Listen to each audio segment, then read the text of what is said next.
Alam mo bang may mga ugali tayong dapat nating alisin o baguhin? Lalo na kung papasukin mo ang buhay negosyante. Dahil minsan mga kasari, itong ugali na ito ang siyang nagiging sanhi kung bakit nahihirapan ang isang tindero-tinderang palaguin ang munting tindahan. Gusto mo ba ang ganitong usapan? Interesado ka ba? Kung gusto mong malaman, huwag ka nang mahiya. Mag-subscribe ka na sa Palaway niyang Tindera. At syempre, pakilike na rin aking video mga kasari kung may natutunan ka at pakishare naman kung hindi kayo busy. Kaya, umpisa na natin ang real talk at masaya nating chismis.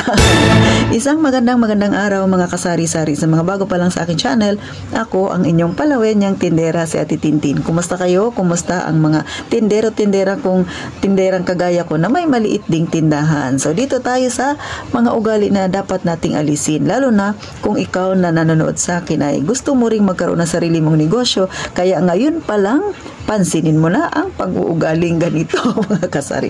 Number 1, no, yung ugaling ningaskugon. Sa totoo lang, subok na itong ugali na to ng mga kasari. No? Kahit saan mo ito ilapat, dapat talaga wala tayong ganitong ugali. Kasi nga, ito yung mga tao na kapag nag-umpisa ng negosyo or gawain nila sa buhay, sa umpisa lang yung galing nila ay talagang mang tinutodo nila.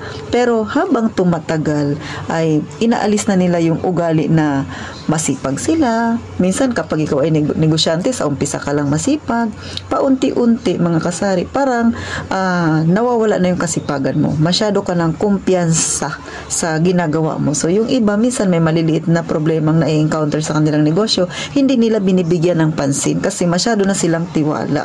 Ganun mga kasari, no? Yung ugaling ganun. Kumbaga, sa umpisa lang masipag, pagdating sa dulo, wala. Dapat kung paano tayong nag-umpisa noon, kung ano yung sigasig ng puso at isip natin nung nag-umpisa tayo, dapat tuloy-tuloy, hindi siya napuputol. Kasi pagka sa umpisa lang maayos yung ginagawa mo sa iyong negosyo, nandoon lang yung alab ng puso mo pag nanais mo na maging maayos ang negosyo mo, pero pagdating sa huli ay hindi na yun ang ugali na meron ka, huwag kang magtaka kung bakit ang tagal umusad. Next, syempre, yung naniniwala ka sa swerte lang. Yung parang iniaasa mo yung mangyayari sa tindahan mo sa swerte lang. May mga tao bang ganun? Abay, meron mga kasari. Simple lang, no? Halimbawa, may tindahan na kayo, tapos may bumili, nilampasan kayo. Naisip mo, swerte naman ang tindahan na yun. Kumbaga, kasi ikaw nilalampas-lampasan lang, no? So, naisip mo, paswertehan na lang talaga titin kung sino yung pipiliin ni customer.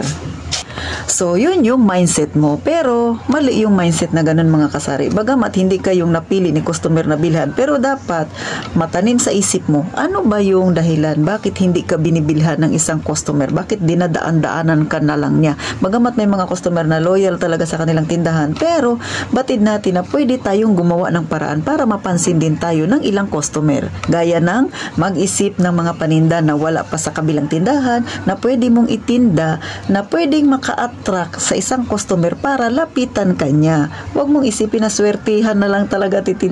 Walang ganon. Kung naiisip mo man yan minsan, pero dapat ang mindset mo, ano ang produktong pwede kong i-offer kay customer para mapansin niya ako. So, huwag mong isipin na swerte-swerte yan. Walang ganon, ha mga kasari. Dapat masipag tayo, masinop tayong gumawa ng paraan kung ano ba yung pwede nating gawin para yung tindahan natin ay makilala pa unti-unti ng mga customer na nakapalibot sa atin. Lalo na may kapitbahay tayo. Pero syempre, kung yung kapitbahay mo mainggit sa'yo, hindi talaga yan bibili sa'yo mga kasari.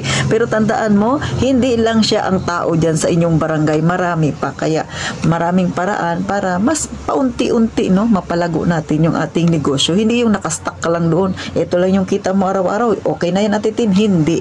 Dapat mag-isip tayo na, kung kumita ka ng 300 ngayon, dapat bukas atitin, kumita ako ng 400. So, ano yung product na pwede mong i-offer kay customer na sa tingin mo ay babalik-balikan kanya. So, dapat ganun tayo mag-isip mga kasari. So, katulad sa akin, no, example lang, syempre may siomay na tayo, may tinapay na tayo na may palaman. So, hindi lang yung mga produkto na ganito ang pwede nating i-offer kay customer. So, nag-start na ako na bumili ng mga ipit-ipit, nagtinda na ako ng eco bag, nagdagdag ako ng ng payong, at ngayon nagdagdag na naman ako ng yung bra sa damit. So paunti-unti, malay mo dumating na tayo sa panahon na merchandiser na tayo, kasari. So kahit sari-sari store tayo, panindigan natin yung pagiging sari-sari store natin. Kung ano yung pwedeng ibenta na hindi naman illegal, ibenta mo para hindi sayang yung pagbabayad natin ng permit, mga kasari, no? Sa akin, no, opinion ko lang ito kasi hanggat meron pa tayong pwedeng mai-offer kay customer na sa tingin mo ay pwede niya namang bilhin sa atin, gawin natin, mga kasari. Syempre, pinakalas, ito yung nangyayari minsan sa isang tindero-tindera, yung meron siyang takot. Ano ba yung takot? Takot kasi nananatili siya doon sa sinauna pang panahon. Katulad ako dati, no, ayaw ko pa sana mag-Gcash kasi marami akong naririnig. Pero nag-try ako. So ngayon medyo successful na siya. Bagamat, mga kasari, no, na-experience na titinti na ma-scam din ako or napasok ng hacker yung aking Gcash. Nandun na yun, pagsubok yun. Pero, kailangan labanan natin. Hindi tayo pwedeng manatili doon lang sa isang tabi. Kailangan, kung yung panahon natin ay paunti-unting nag-iiba, dapat matuto tayong makisabay. Huwag kang mag-stick lang doon sa isang gilid, mga kasari. Dapat mag-explore din tayo paunti-unti. Sinong mga nakaka-relate dyan na kagaya ni Titintin, no, na medyo may takot din. Pero, pilit na hinaharap. Siyempre, alang-alang sa paglago ng ating negosyo. Sa totoo lang, mga kasari, nito, aminin ko, no, yung kita ko sa Gcash, malaki yung tulong niya sa anak ko kasi yung pinapadala ko sa anak ko na linggo-linggo, mga kasari, no, so sa Gcash ko siya kinukuha, so hindi siya dito sa tindahan, sa Gcash lang, so no need ko nang bawasan yung aking tindahan para maipadala sa kanya linggo-linggo, kundi sa Gcash pa lang ay kaya nang isurvive, mga kasari, no, so malaking tulong siya sa akin para yung tindahan ko ay mas mapaunlad ko pa. So ikaw na nanonood sa akin, alin dito yung ugali na meron ka na sa tingin mo dapat ko talagang baguhin at itino? So para sa akin, no, yung pinakamatindi ko naging kalaban dito, no, yung number 3, yung takot talaga, mga kasari. Bagamat naranasan ko yung matinding pagsubok sa Gcash na yan, no, pero hindi pa rin nawala si Ate Tin ng pag-asa, kaya pilit akong lumalaban at ngayon nga, mga kasari, no, so medyo maganda na yung resulta. So ito ay simpleng usapan lang, sana makapagbigay ng kaunting idea sa mga mag-uumpisa ng kanilang tindahan at sa mga tindahan dyan na medyo struggle. Baka naman kasi meron kayong ugaling ganito. So isa lang ito sa mga dahilan kung bakit mahirap nating mapalago ang ating munting tindahan. Hanggang dito na lang si Ate Tintin at sana i-follow ninyo ako sa Facebook. Type nyo lang Ate Tin, mga kasari. So doon magngitian tayo, tawa-tawa naman tayo, wag tayo masyadong seryoso. At si Ate Tintin doon ay medyo kingkoy doon, no? So nire-relax ko lang yung aking isipan. So pang tanggal stress, mga kasari. Magkita tayo doon. Type nyo lang Ate Tin sa inyong Facebook account. So paano? Gaya nga ng palagi kong sinasabi, mag-iingat tayong palagi, mga kasari.